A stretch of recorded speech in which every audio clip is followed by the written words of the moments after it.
Hello and welcome to the Hindu news analysis. आज है फरवरी 22। तो शुरू करते हैं आज का एनालिसिस। पहली खबर है, लालू यादव को 5 साल जेल मिल गया है पांचवें चारा घोटाले में। ये हमारे लिए ज़्यादा इंपॉर्टेंट नहीं है, इससे आगे हम बढ़ते हैं। तो सबसे इम्पोर्टेंट खबर जो है, fundamental duties must be enforced. Supreme court में एक प्ली डाली गई जिसमें कहा गया कि फंडामेंटल ड्यूटीज़ को भी इन्फोर्स्ड बनाना चाहिए। देखिए, दो चीज़ होती है, एक फंडामेंटल राइट्स है, एक फंडामेंटल ड्यूटीज़ मतलब मौलिक अधिकार और मौलिक कर्तव्य। फंडामेंटल राइट्स तो इन्फोर्सेबल हैं, मतलब उनका अगर कहीं भी उल्लंघन होता है तो आप कोर्ट के पास जा सकते हो, पर fundamental duties as such enforceable नहीं है, सिर्फ एक मोरल ऑब्लिगेशंस की तरह हैं। अगर कोई अपनी ड्यूटीज़ फंडामेंटल ड्यूटीज़ को नहीं करता है तो उस पर कुछ केस नहीं चला जा सकता, आप कोर्ट में उसके रेमेडी के लिए नहीं जा सकते। तो उसी पर यह प्ली कहा गया है कि फंडामेंटल ड्यूटीज़ को भी, मौलिक कर्तव्य को भी अब इन्फोर्सेबल बनाना होगा, क्योंकि आज एक ट्रेंड चल चुका है प्रोटेस्ट के नाम पे जगह जगह रास्तों को ब्लॉक कर देना, रोड रेल ब्लॉक कर देना, जिससे कि कई बार लोगों को बहुत दिक्कतें होती हैं। उनका भी एक तरह से राइट्स उल्लंघन होता है जिनको ये दिक्कतें होती हैं। तो इसीलिए ये बात कही गई कि अब एक समय आ गया है कि जब अधिकार और कर्तव्यों में हमें एक बैलेंस बनाना होगा और लोगों को ये बताना होगा। और इसी पर सुप्रीम कोर्ट ने सरकार का भी मांगा है कि आप क्या कहते हैं इस बारे में। थोड़ा सा हम फंडामेंटल ड्यूटीज़ यानी मूल कर्तव्यों के बारे में जानें। तो ये ओरिजिनली जब हमारा कॉन्स्टिट्यूशन लागू हुआ 26 जनवरी 1950 को, तब उसमें नहीं था। उसके बाद ये 42nd अमेंडमेंट 1976 में लागू किया गया और आर्टिकल 51A कॉन्स्टिट्यूशन के पार्ट 4A के अंडर इसे लागू किया गया। ओरिजिनली इसमें 10 ड्यूटीज़ इंश्राइंड थी, फिर 11th भी इसमें ऐड किया गया। 86th अमेंडमेंट जो कि राइट टू एजुकेशन का अमेंडमेंट जो हुआ, उसमें इसको ऐड किया गया। ये देख सकते हैं पूरे 11 आपके ड्यूटीज़ हैं, पॉज करके इन्हें पढ़ भी सकते हैं। इसी पेज पर एक और इम्पोर्टेंट न्यूज़ है, centre denied more time in marital rape case. Delhi high court एक केस देख रहा है जिसमें प्ली डाली गई थी कि मैरिटल रेप केसेस को भी कॉग्निजेबल ऑफेंस बनाना चाहिए। इसमें ये कहा गया कि women are not a sex toy, और सिर्फ मैरिज हो जाने से किसी आदमी को एक अपर हैंड नहीं मिल जाता कि वो उस एक वुमेन का, एक लेडी का अपने हिसाब से फोर्सफुली फिजिकल एक्सप्लॉयटेशन करे। तो मैरिज के बाद भी रेप केस को एक कॉग्निजेबल ऑफेंस बनाया जाना चाहिए, जिस पर कि सेंटर से बात चल रही है। सेंटर का राय लेने के लिए, सेंटर का स्टैंड जानने के लिए दिल्ली हाईकोर्ट ने बोला, तो सेंटर ने इस पर टाइम मांगा था। सेंटर ने कहा था कि काफ़ी नाजुक मुद्दा है और हम इससे सभी स्टेट से डिस्कस करेंगे। इस पर जो काउंटर आर्गुमेंट दिए जाते हैं कि आप इसमें प्रूफ कैसे करेंगे, ये तो एक औरतों के हाथ में वेपन हो जाएगा पति और उसके परिवार को फॉल्सली सताने के लिए। तो इस पर अभी बहुत सारी बातें चल रही। इसी पर कोर्ट ने कहा है कि आप इनडेफिनिट टाइम नहीं ले सकते, कोर्ट इस मैटर को इस तरह से हैंगिंग नहीं छोड़ सकता, आप एक टाइम पीरियड बताइए वरना हम आगे इसके डिसीजन लेंगे।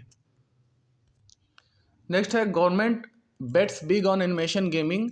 Ministry of information and broadcasting secretary Arup Chandra ji ने कहा है कि ABCJ जो animation, visual effect, gaming and comics sector है, वो इंडिया का, अगर हम ध्यान दें इस पर, तो एक वर्ल्ड कंटेंट क्रिएशन फैक्ट्री बन सकता है। इंडिया इसमें एक वर्ल्ड लीडर बन सकता है। बजट में भी ABCJ को लेकर टास्क फोर्स की अनाउंसमेंट की गई थी।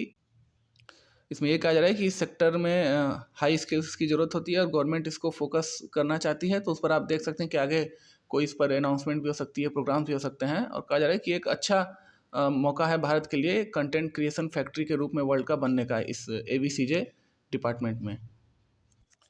नेक्स्ट न्यूज़ है इसी पेज पे। ऐसे तो हम रोज़ यूक्रेन की बात कर ही रहे हैं, पर आज थोड़ी सी एक नई न्यूज़ है उसमें कि रिबेल एरियाज़ हैं दो, डोनेस्क और लुहांस्क, जिसे कि क्रेमलिन ने कहा है कि हम इसे अब इंडिपेंडेंट रीजन की तरह रिकॉग्नाइज करते हैं। एक बार हम मैप में समझेंगे। ये सेंटर में हमारा इंडिया, यहाँ से हम नॉर्थ वेस्ट की तरफ बढ़ें तो ये है आपका यूक्रेन। अब इसी में जो ये साउथ ईस्टर्न पार्ट है, इसे पूरा डॉनबास रीजन कहा जाता है, और ये इस मैप में और अच्छे से आप समझ सकते हैं। तो इसी में दो छोटे रीजन हैं, ये डोनेस्क और लुहांस्क। इन्हीं को रशिया ने कहा है कि अब ये इंडिपेंडेंट हैं, ये यूक्रेन के अंदर में नहीं है, जिस पर कि फ्रेंच प्रेसिडेंट ने, जर्मन चांसलर ने भी काफ़ी डिसअपॉइंटमेंट दिखाया है कि जहां बात अच्छे तरह से चल रही थी वहां अचानक ये रशिया का मूव एक डिसअपॉइंटमेंट की तरह आया है। हम समझ सकते हैं किस तरह से रशिया कुटिल चाल चल रहा है यूक्रेन को एनेक्स करने की।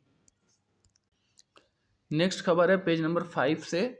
प्रेसिडेंट जो कि आर्म फोर्सेस के सुप्रीम कमांडर भी कहे जाते हैं, तो उनका एक प्रेसिडेंशियल फ्लीट रिव्यू होता है, एक बार होता है हर प्रेसिडेंट के टर्म में। तो उस दौरान उन्होंने नेवी की कॉम्पिटेंस, नेवी की क्षमता पर संतुष्टि जताते हुए कहा कि हमारी नेवी काफ़ी पर्सनल तरीके से और पूरी तरह से विजिल है, तैयार है किसी भी तरह के इमरजेंसी सिचुएशंस के लिए। साथ ही उन्होंने संतुष्टि भी जताई कि जो भी सबमरीन्स वारशिप्स अंडर मैन्युफैक्चर हैं उसमें से 70% इंडिजीनियस हैं। और उन्होंने INS विक्रांत की भी चर्चा की, जो कि इंडिया की पहली इंडिजीनियसली बिल्ड एयरक्राफ्ट कैरियर है, और उम्मीद है कि अगले साल तक ये हमारे नेवी में कमीशन भी हो जाएगा। ये फ्लीट रिव्यू विशाखापट्टनम में चल रहा है। विशाखापट्टनम में एक और इम्पॉर्टेंट एक्सरसाइज होने वाली है, एक्सरसाइज मिलान, जो कि दुनिया की सबसे बड़ी नेवल एक्सरसाइज है, जिसमें कि दुनिया के बहुत सारे देश आएंगे। साथ ही साथ इसमें 2 अपोजिट पोल्स भी आएंगे, यानी कि रसिया और US भी इसमें शामिल होगा। पढ़ते हैं पेज नंबर 8 की तरफ। तो नेक्स्ट इंपॉर्टेंट न्यूज़ है, कल यानी कि 21 फरवरी को इंटरनेशनल मदर लैंग्वेज डे था। उसी पर प्राइम मिनिस्टर मोदी एक कॉन्क्लेव को संबोधित करते हुए कुछ बातें कहे हैं, जिसमें उन्होंने कहा कि जो यूनियन बजट है इस बार का, वो नेशनल एजुकेशन पॉलिसी के इम्प्लीमेंटेशन के लिए बहुत ही अच्छा होने वाला है। उन्होंने बात की कि जो नेशनल डिजिटल यूनिवर्सिटी की हमने बात की है, उसके में पोटेंशियल है। जो यूनिवर्सिटीज़ में शॉर्टेज ऑफ सीट्स है उसे ख़त्म करने की एक बहुत ही नोवेल मूव होने वाला है। साथ ही साथ उन्होंने 5 एस्पेक्ट्स की भी बात की जो बजट इस बार कहता है: universalisation of quality education, skill development, urban planning, internationalisation and ABCJ, animation, visual effects, gaming. इसी पेज पर नेक्स्ट न्यूज़ है, India France discuss Afghanistan Ukraine crisis. हमारे foreign minister S Jaishankar Munich security conference के लिए गए हुए हैं इस समय यूरोप में। उसी के साइड लाइन्स में उन्होंने अपने फ्रेंच काउंटर पार्ट से मीटिंग की और डिफरेंट इश्यूज़ पर डिस्कस हुआ दोनों देशों के बीच।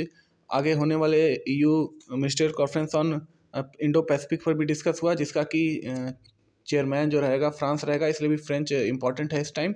और साथ ही साथ इसमें बात किया गया French and India road map on blue economy and ocean governance. अब इसमें ये शब्द आया है ब्लू इकोनॉमी, हम देखेंगे ब्लू इकोनॉमी क्या होता है। ब्लू इकोनॉमी कोई बहुत टिपिकल शब्द नहीं है, उसका सीधा सा ये मतलब है कि ओशियन रिसोर्सेज को इस तरह से यूज करना, सस्टेनेबली यूज़ करना, ताकि उससे इकोनॉमिक ग्रोथ हो सके, लोगों का लाइफ बेटर हो सके, जॉब क्रिएशन हो सके। इसमें 2 बातें ध्यान देने वाली हैं कि इकोनॉमिक ग्रोथ और सस्टेनेबिलिटी दोनों इसमें मेंटेन रहेगा। जैसे कि देख सकते हैं यहाँ लिखा हुआ है, use smart shipping to lessen the impact on environment, creation of job, reduce poverty and hunger, और हार्नेस रिन्यूएबल एनर्जी। इस तरह की चीज़ें इसमें इंक्लूडेड हैं। नेक्स्ट आगे बढ़ते हैं पेज नंबर 10 पे। तो कोई ऐसा खास इन्फॉर्मेशन नहीं है। Corbevax gets not for use in 12 से 18 साल के एज ग्रुप में। आगे बढ़ते हैं तो एक मीटिंग के दौरान एक बात कही गई कि sustained investment in science and technology ने हेल्प किया इंडिया को पैंडमिक के दौरान फाइट करने के लिए, इसलिए साइंस और टेक्नोलॉजी पर हमें पूरा फोकस करना चाहिए, डेवलपमेंट के लिए उसके इन्वेस्टमेंट भी करना चाहिए। आगे बढ़ते हैं वर्ल्ड अफेयर्स के पेज पर। तो वही यूक्रेन के जो रिबेल रीजन है उनको रसिया ने रिकॉग्नाइज़ किया है, लुहांस्क एंड डोनेस्क टेरिटरीज को।